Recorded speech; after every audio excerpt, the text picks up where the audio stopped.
polls show a majority of people in the country don't like Obamacare.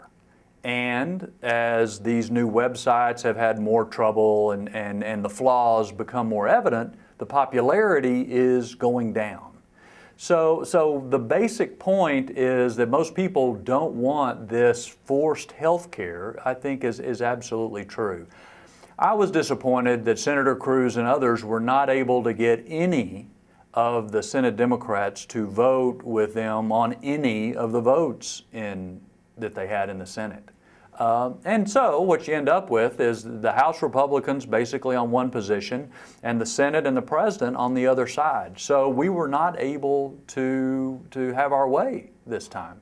But again, those issues have just been delayed. We're going to have to face them again. I supported the Republican position in using the continuing resolution to actually deal with some of the Obamacare issues.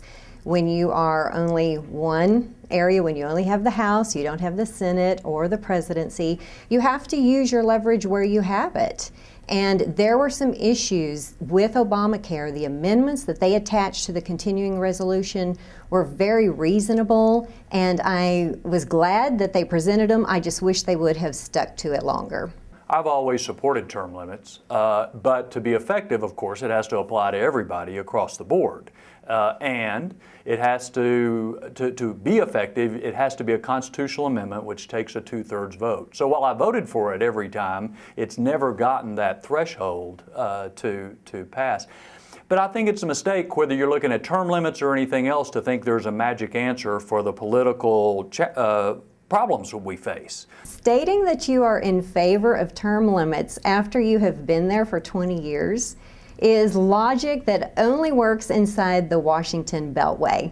I don't think that that's what people were looking for in 1994 in the contract with America and a pledge to term limits. And so staying and voting for it is symbolism over substance. My question would be, why would you vote for term limits if you don't really believe that it should be applied to you? I think one of the situations we're in this country is that somebody's always running for something, always. And I don't think our problems are that we don't have enough politics going on. So people will make charges constantly, and you just can't focus on that. You got to focus on doing your job.